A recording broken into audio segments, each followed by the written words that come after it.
Subscribe कीजिए और देखिए एक दिल दहला देने वाली हॉरर स्टोरी और नए स्टोरी के नोटिफिकेशन के लिए बेल आइकन क्लिक कीजिए।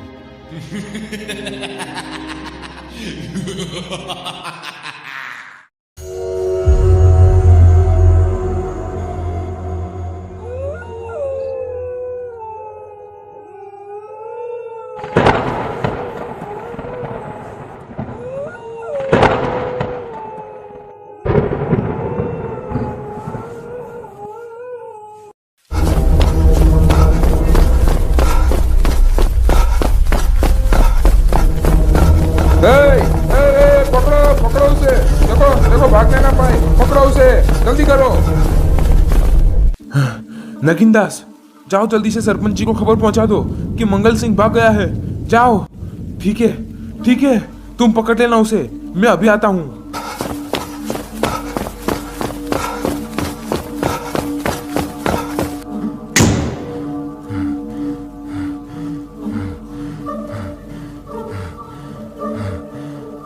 क्या बात है नगीन दास, ऐसे भागते हुए कहां से आ रहे हो तुम? सरपंच जी, मंगल सिंह भाग गया, जल्दी बाहर आइए। क्या भाग गया वो? और कैसे? उसके कमरे में तो ताला था। हाँ सरपंच जी, पर जब उसकी माँ उसे खाना देने गई तब वो उसे चकमा देकर वहां से भाग गया। हे भगवान, ये क्या हो गया? तुम जानते हो ना उसका राज। आज पूनम है, अगर पूरा चांद निकल आया और मंगल ने उसे देख लिया तो पता नहीं क्या अनर्थ हो जाएगा। हाँ सरपंच जी, इतने सालों से उसका जो राज हमने अपने सीने में दफन किया हुआ था वो आज सामने आ जाएगा। और अगर ऐसा हुआ तो नहीं नगीन दास, हम ऐसा नहीं होने देंगे। चलो तुम मेरे साथ।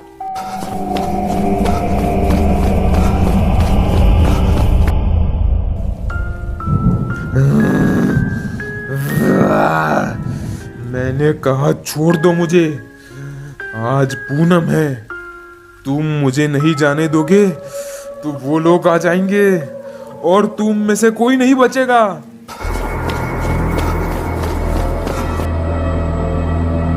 इसने पूरा चांद तो नहीं देख लिया ना? नहीं सरपंच जी, अभी तक तो नहीं, पर चांद की पहली किरण किसी भी वक्त जमीन पर गिर सकती है। इसीलिए तो कह रहा हूं, जल्दी से इसे कमरे में बंद कर दो, कहीं देर ना हो जाए। पर ये काबू में आए तो ना, ये तो काबू में ही नहीं आ रहा। कि इतने में ही अचानक चांद की पहली किरण धरती पर पड़ी और मंगल के आसपास एक बड़ा सा विस्फोट हुआ। जिसका डर था वही हो गया साधु। जान प्यारी है तो भाग यहां से। तभी अचानक मंगल का शरीर एक भेड़िए में बदलने लगता है और वो जोर जोर से घुर्राने लगता है। तभी आसपास से बहुत सारे भेड़िए जंगल की ओर से वहां आ जाते हैं और उन पर हमला कर देते हैं। भेड़िए से डरकर नगीन दास, अशरफ और साधु वहां से भागने लगते हैं कि तभी सरपंच ने उनसे चिल्ला के कहा, गांव की तरफ मत भागो, वरना ये तुम्हारे पीछे पीछे वहां आ जाएंगे और फिर सभी गांव वालों पर मुसीबत आ जाएगी। तो फिर हम कहां भागे, कहां जाए? एक काम करते हैं, इसे गांव के पुराने रेलवे स्टेशन के पास ले जाते हैं। ठीक है, वहीं भागो।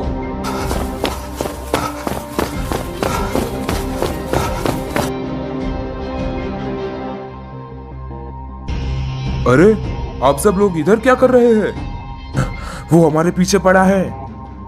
कौन? वही गांव का पुराना, हम सबका दुश्मन, भेड़िया।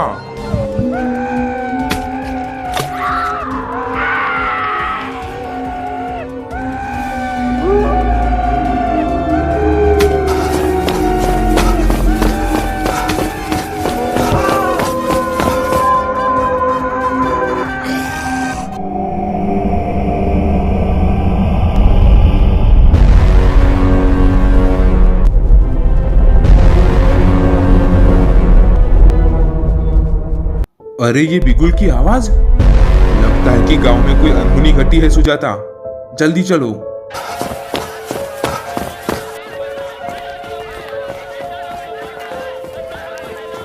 बिरजू, क्या हुआ है उधर? पता नहीं अखिलेश, पर विहान बता रहा था कि जंगल की हद में एक अनजानी लाश मिली है। सब लोग वहीं जा रहे हैं। चलो जल्दी उधर। जंगल की हद और वहां पड़ी हुई एक अनजान लाश, ऊपर से आसपास जमा हुई भीड़, इन सब को चीरता हुआ अखिलेश लाश के पास जाके खड़ा रह गया। ओहो हो, बहुत बुरा हुआ। तभी जंगल की दूसरी ओर से गांव का सरपंच दुखिया सिंह, अशरफ, नगीनदास और साधु वहां भागते भागते आ पहुंचते हैं। क्या हुआ है इधर? मैं पूछता हूँ, क्या हुआ है इधर? क्या कोई मुझे बताएगा? सरपंच, लाश तुम्हारे सामने पड़ी है, और क्या जानना चाहते हो तुम? क्या क्या लाश? कहाँ है? कहाँ है लाश? अरे सामने! ये क्या? ये कैसे हो गया? सरपंच बहुत डरा हुआ था। उसके मुंह से शब्द ही नहीं निकल रहे थे कि इतने में ही भीड़ में खड़ा हुआ एक आदमी बोला, लाश का खून नहीं हुआ है। लगता है कि जंगल के किसी जानवर ने इसे मार डाला है।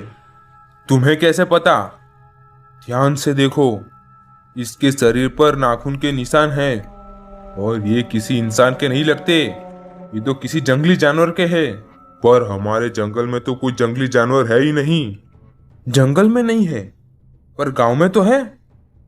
क्या मतलब है तुम्हारा? क्या हम सब जंगली जानवर दिखते हैं तुम्हें? मैं तुम्हारी बात नहीं कर रहा हूं अशरफ। सरपंच, मंगल कहाँ है? मुझे उस पर ही शक है। मंगल? तो क्या बात है? मंगल? क्या बात है सरपंच? मंगल का नाम सुनते ही तुम्हारे चेहरे पर बारह क्यों बज गए? मंगल वो तो पता नहीं, मंगल का तो क्या उसका कोई फायदा नहीं सरपंच, इन्हें सच बता दो। ओह हाँ, ये सच है कि वो भाग गया, पर उसने इसको नहीं मारा। उसको तो हमने पकड़ ही रखा था। तुमने उसे पकड़ रखा था, तो अब वो कहाँ है? आया क्यों नहीं तुम्हारे साथ? तुम चुप रहो बलदेव। तुम्हें क्या पता कि हम किस मुसीबत से बचे हैं?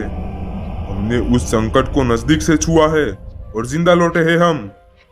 हाँ, तुम्हें पता नहीं है क्या सालों पहले क्या हुआ था इस गांव में? वो तुम हमें मत बताओ, हम सब जानते ही है। अरे शांत हो जाओ, शांत हो जाओ। ऐसे आपस में लड़कर कुछ हासिल नहीं होने वाला। अरे सरपंच का बेटा! अरे देखो भाइयों, सरपंच का बेटा भूषण ही सो रहा है। अरे भूषण, तुम जंगल की ओर से क्या करने गए थे वहां? और ये तुम्हारे मुंह से खून कैसे निकला? अब क्या तुम सब पर शक करते फिरोगे? चुप रहो तुम। बता भूषण, ये खून कहां से आया बेटा? क्या खून? कहाँ है खून? अरे ये खून नहीं है, वो तो मैं पान खा रहा था। इतना कहकर भूषण अपना मुंह साफ करने लगता है। ये सब छोड़ो, अभी ये सोचो कि इस लाश का क्या करना है। लाश का कोई परिवार वाला नहीं दिख रहा, और ये इस गांव का भी नहीं है। इसका गांव कौन सा है ये भी हम नहीं जानते, इसलिए मेरी राय में इसे दफना देना ही ठीक होगा। अच्छा सुझाव है अखिलेश, इसे दफनाने की तैयारी करो।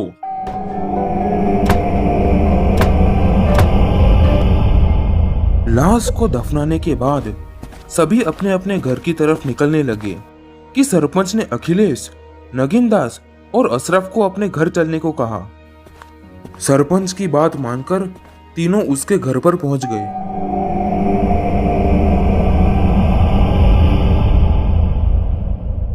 क्या बात है सरपंच, तुम कुछ चिंता में दिखाई दे रहे हो?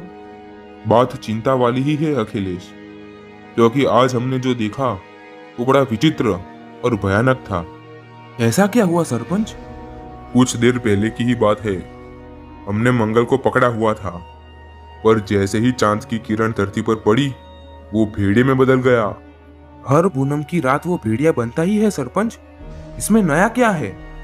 हाँ, ये सच है, पर आज जब वो भेड़िए में तब्दील हुआ कि आसपास से 6 और भेड़िए वहां आ पहुंचे और उसने हम पर हमला कर दिया। क्या? और 6 भेड़िए? पर हमें तो लगा कि मंगल ही एक अकेला भेड़िया है इस गांव में।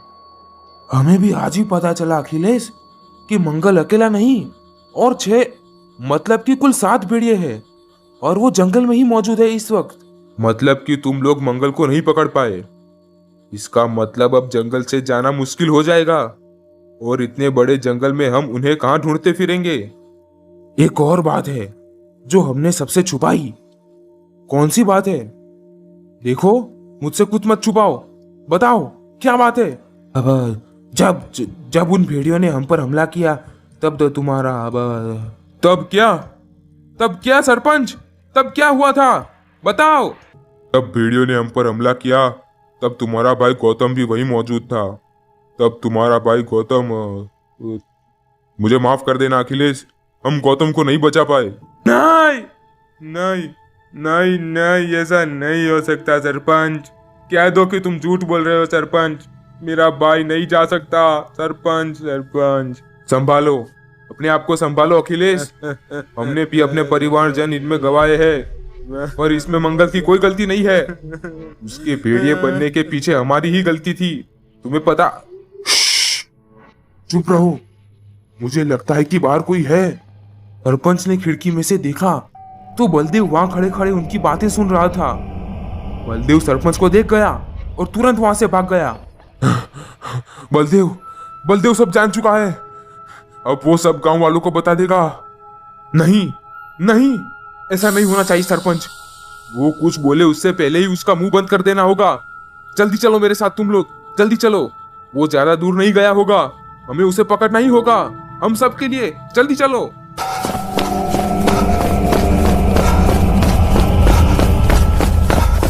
रुक जाओ बलदेव, रुक जाओ बलदेव, रुक जाओ। नहीं नहीं, तुम लोग मुझे भी मार दोगे। मैं नहीं रुकूंगा, गांव वालों को सब बता दूंगा, किसी को नहीं छोड़ूंगा। भागते भागते बलदेव जंगल में पहुंच जाता है कि तभी वहां अचानक से साधु आ जाता है। मुझे माफ कर देना बलदेव।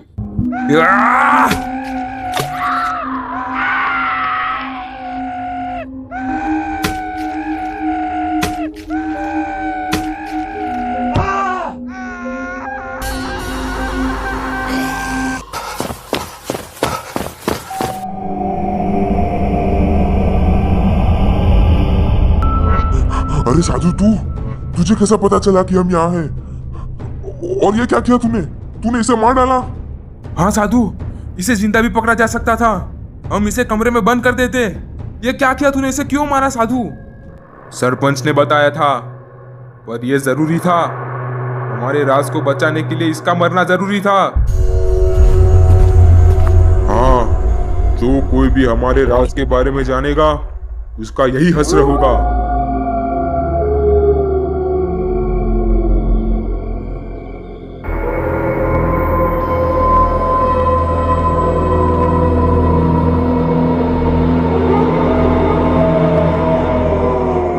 क्या से क्या हो गया। हाँ, बलदेव की मौत ने हमें गहरा सदमा पहुंचाया है, पर आखिर बलदेव को कौन मारेगा? एक ही तो है इन सब का हत्यारा जो यहाँ से भाग चुका है, मंगल। वो भेड़िया ही इन सब का हत्यारा है। तुम कुछ बोलते क्यों नहीं सरपंच?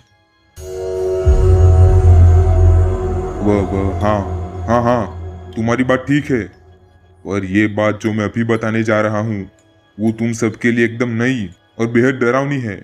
क्या बात है सरपंच? बात कल की ही है, जब मंगल यहाँ से भाग चुका था और हम सब ने उसे जंगल में पकड़ रखा था। और जब वो भेड़िए में तब्दील हुआ तो जंगल की ओर से 6 भेड़िए वहां पहुंचे और उन्होंने हम पर हमला कर दिया।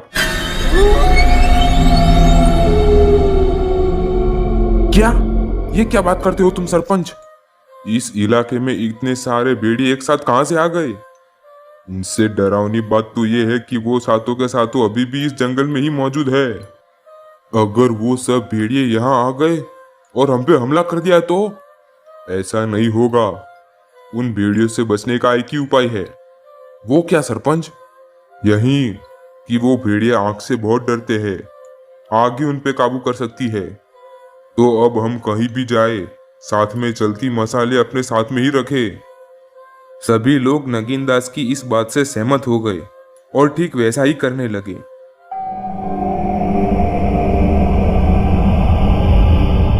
बलदेव के हत्यारे गांव के पुराने पेड़ के नीचे बैठे थे। सभी के चेहरे पर चिंता की लकीरें साफ साफ दिखाई दे रही थी। वे सब लोग सर नीचे रख के कुछ सोच रहे थे कि वहां बैठा हुआ नगीन दास बोला, क्या सोच रहे हो सरपंच? यहीं की पूनम नजदीक है और वो 7 भेड़िए जंगल में ही मौजूद है। पूनम का चांद देखते ही वो लोग भेड़िए में तब्दील हो जाएंगे और अपना बदला लेने जरूर आएंगे। तुम ठीक कह रहे हो सरपंच, पर हम क्या कर सकते हैं? हाँ, हमारी ही गलती हम पर भारी पड़ गई है। अगर उस रात मंगल के साथ हमने कुछ नहीं किया होता तो आज ये दिन देखना न पड़ता। ये सब छोड़ो, जो बीत गया वो बीत गया। अब आगे की सोचो। उस दिन को याद करते ही मेरे रोंगटे खड़े हो जाते हैं। आज से तकरीबन 1 साल पहले गांव में विदेश से 2-3 लोग जंगली भेड़ियों का शिकार करने यहाँ आए थे। हालांकि इस जंगल में जानवरों का शिकार करना वर्जित था, पर उन विदेशी लोगों ने सरपंच को रुपयों की लालच दी। रुपयों की लालच में आकर सरपंच ने गांव के कुछ लोग साधु, अशरफ, अखिलेश, गौतम और नगीन दास की मदद ली और उन्हें कुछ पैसों का हिस्सा दे दिया। उस पूनम की रात को कुछ विदेशी शिकारियों के साथ ये 6 लोग जंगली भेड़ियों का शिकार करने जंगल की ओर चले गए। उस दौरान गांव के कुछ आदमी मंगल सिंह, अजीत, सुनील, कृणाल, अनिल और धीरेन्द्र उस जंगल के रास्ते से गुजर रहे थे। उन विदेशी लोगों ने कुछ भेड़ियों का शिकार किया था। तभी वहां ये 6 लोग आ पहुंचते हैं और उन हथियारों को देख जाते हैं। वो रात पूनम की रात थी। जंगल में 7 भेड़ियों की लाश पड़ी हुई थी और तभी पूनम की चांद की पहली किरण धरती पर गिरी और भेड़ियों की आत्मा मंगल सिंह, अजीत, सुनील, कृणाल, अनिल और धीरेन्द्र में घुस गई और देखते ही देखते वो भेड़िए बन गए और उन भेड़ियों ने इन विदेशी शिकारियों पर हमला कर दिया और उन्हें मौत के घाट उतार दिया। तब तक वे 6 लोग वहां से मंगल को पकड़कर भाग चुके थे और गांव आ पहुंचे और सरपंच ने गांव वालों को झूठी कहानी सुनाई। गांव वालों, ये इंसान नहीं रहा, अब ये आदमखोर भेड़िया बन चुका है। इसने और इसके साथियों ने हमारे विदेशी मेहमानों को बेरहमी से मार डाला। इसलिए मेरी आपसे विनती है कि इसे एक कमरे में बंद रखा जाए और बाकियों को जंगल में से ढूंढा जाए। और तभी से मंगल एक कमरे में बंद था और कुछ दिन पहले ही वो वहां से भाग चुका है और इन लोगों पर मौत बन के मंडरा रहा है कि तभी वहां बैठे हुए नगीन दास को एक बाबा के बारे में याद आता है और वो उनके बारे में उन सभी लोगों को बताता है कि गांव की पिछली खिड़की में एक बाबा जी रहते हैं, अब वही हमें बचा सकते हैं। नगीन दास की बात मानकर वो सभी लोग बाबा जी से मदद मांगने खिड़की की ओर चल पड़े। जंगल की चिचोली नदी पार करके सब लोग आगे बढ़े, पर उनको अपने पीछे कोई चल रहा हो ऐसा आभास होने लगा था। कहीं वो भेड़िए तो नहीं? उनके डर से मानो उनके पैर थरथरा रहे थे। उन्होंने खिड़की की आगे की यात्रा शुरू की। तेजी से भेड़ियों की खतरनाक गुफाओं से आगे निकलकर वो लोग खिड़की की ओर आगे बढ़े। खिड़की के पास एक पुरानी गुफा थी जहां सूल पानी त्रिशूल लगा हुआ था। जैसे ही वो गुफा में प्रवेश करने गए कि जोर से बिजली कड़की, जिससे सभी के दिल घबरा उठे। कि तभी गुफा के अंदर से बाबा जी बोलते हुए बाहर आए कि इस गुफा में अपवित्र वस्तुएं और व्यक्ति प्रवेश नहीं कर सकते। गुफा के आसपास कई विचित्र वस्तुएं मंडरा रही थी। सभी लोग बाबा जी के सामने गिड़गिड़ा रहे थे, पर बाबा जी जानते थे कि अपराधी की मदद करना वर्जित है। उन्होंने कहा, आज एकादशी है, इस दिन मैं किसी की मदद को ना नहीं कह सकता, इसलिए मुझे तुम्हारी मदद करनी ही पड़ेगी और इसका बुरा खामियाजा मुझे ही भुगतना होगा। बाबा जी ने कहा, इसका एक ही उपाय है, परंतु इसे करने के लिए शेर जिगर की जरूरत है। ये इतना आसान नहीं होगा। आपको शेर के मुंह में हाथ डालना हो ऐसा खतरनाक काम करना पड़ेगा। बोलो, आप लोग तैयार है? शेर के मुंह में हाथ डालना होगा? इसका क्या मतलब है बाबा जी? हमें क्या करना होगा? भेड़िया को खत्म करने के लिए तुम्हें पूनम की रात उनकी गुफा में जाना होगा। क्या बाबा जी, क्या? उनकी गुफा में? पर क्यों? अगर उन लोगों ने हमें मार दिया तो? मैंने पहले ही कहा था, ये इतना आसान नहीं है। बाबा जी, हम तैयार हैं। वीडियो से बचने के लिए हम कुछ भी करने को तैयार है। आप सिर्फ हमें उपाय बताइए बाबा जी, वो कितना भी मुश्किल होगा हम उसे जरूर पूरा करेंगे। अगर तुम लोगों को खतरा लेना ही है तो सुनो, इस पूनम की रात पूरा चांद निकलने से पहले तुम लोगों को उनकी गुफा के बाहर एक बड़ा सा पत्थर रख के उनकी गुफा बंद करनी होगी और उन सभी भेड़ियों को उस गुफा के अंदर ही बंद करना होगा। तब मैं यहाँ भेड़ियों को खत्म करने के लिए एक सिद्धि करूंगा। सिद्धि खत्म होने तक तुम लोगों को उन भेड़ियों को गुफा के अंदर ही बंद करके रखना होगा। अगर तुम लोगों ने उनको रोक लिया तो समझो तुम सभी लोग उससे बच गए, और अगर तुम ऐसा नहीं कर पाए तो क्या बाबा जी? तो फिर क्या होगा?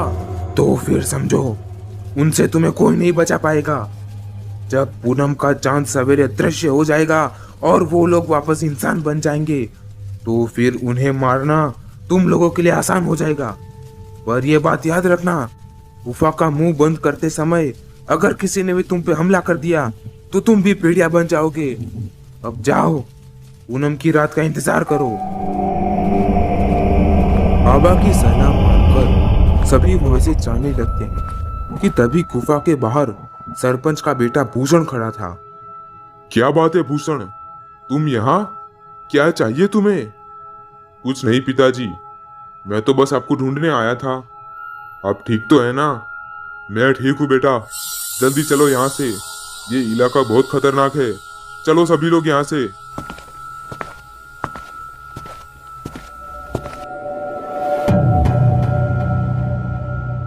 पूनम की रात आ चुकी थी। सरपंच सभी लोगों को आगाह और जरूरी सूचनाएं दे रहा था। याद रखना तुम दोनों, ये काम मैं तुम्हें सौंप रहा हूँ नगिनदास और अशरफ। ध्यान से जाना और गुफा का मुंह बंद करके वापस खड़की के पास ही मिलना। साधु और अखिलेश चिचोली नदी पार करके वहां पहुंच चुके हैं। हम सब वहीं मिलेंगे। तब तक बाबा ने सिद्धि भी पूर्ण कर ली होगी।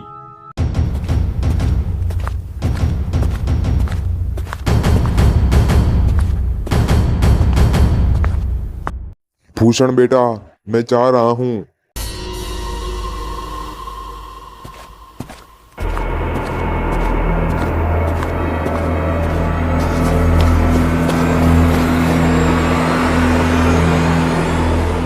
सरपंच, साधु और अखिलेश बाबा के साथ सिद्धि पूर्ण करने की तैयारी कर रहे थे कि तभी वहां अचानक नगिनदास भागता भागता आ पहुंचता है। अरे नगिनदास, तुम? क्या हुआ है? कहां से आ रहे हो तुम? और अशरफ कहां है? तुम दोनों तो साथ में ही थे, बताओ। बहुत बड़ी मुसीबत आने वाली है सरपंच, बहुत बड़ी मुसीबत आने वाली है। पता नहीं उन भेड़ियों को हमारे बारे में कैसे पता चल गया। जब हम लोग मुंह बंद कर रहे थे गुफा का, तब पीछे से 5 भेड़ियों ने हम पर एक साथ हमला कर दिया। मैं तो किसी तरह बच गया, पर अशरफ नहीं बचा। उन भेड़ियों ने उसे खत्म कर दिया। वो भेड़िए मेरे पीछे पीछे यहाँ आ रहे हैं। भागो भागो, जान बचाकर भागो। क्या वो भेड़िए तुम्हारे पीछे पीछे यहाँ आ रहे हैं? जब तुम्हें पता था कि भेड़िए तुम्हारे पीछे है तो तुम यहाँ क्यों आए? हम सबको मरवाएगा क्या तू? साधु, मार डाल इसे, अभी के अभी मार डाल। नहीं सरपंच, नहीं, तुम ऐसा नहीं कर सकते। मैंने हर बार तुम्हारा साथ दिया है सरपंच, तुम मुझे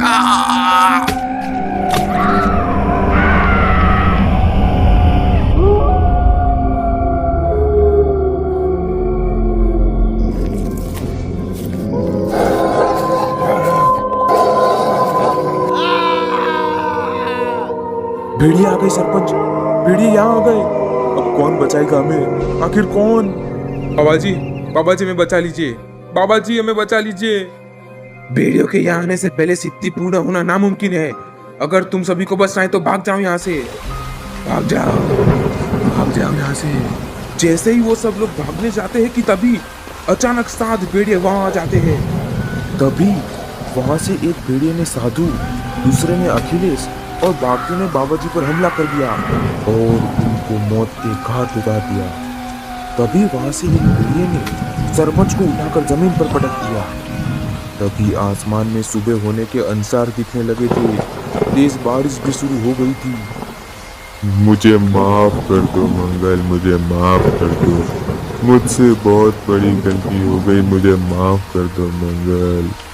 तभी आसमान में से चांद की रोशनी कम हो गई और वो सातों के साथ भेड़िए अपने असली स्वरूप में आ गए। और तभी सातवें भेड़िए को देखकर सरपंच की आंखें फटी की फटी रह गई। वो और कोई नहीं, सरपंच का बेटा भूषण ही था। भूषण, भूषण बेटा तुम? हाँ पिताजी, वो सातवां भेड़िया और कोई नहीं, मैं ही हूँ। मैंने ही इन सबको आपकी गुफा का मुंह बंद करने वाली योजना बताई थी।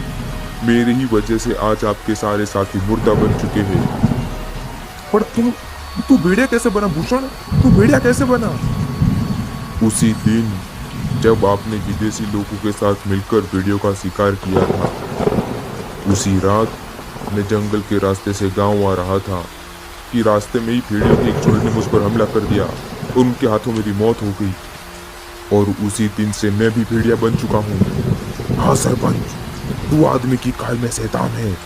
देख क्या रहे हो तुम? खत्म कर दो इसे और पहुंचा दो उसको इसके साथियों के पास।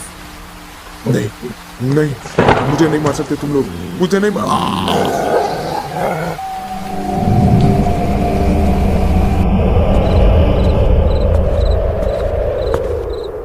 डरावनी कहानियां तुम्हारे दिल की धड़कनों के साथ खेलती है। अगर तुम्हारे दिल की धड़कनें भी तेज हो तो वीडियो को लाइक और कमेंट करके बता देना कि तुमने भी डर को महसूस किया है।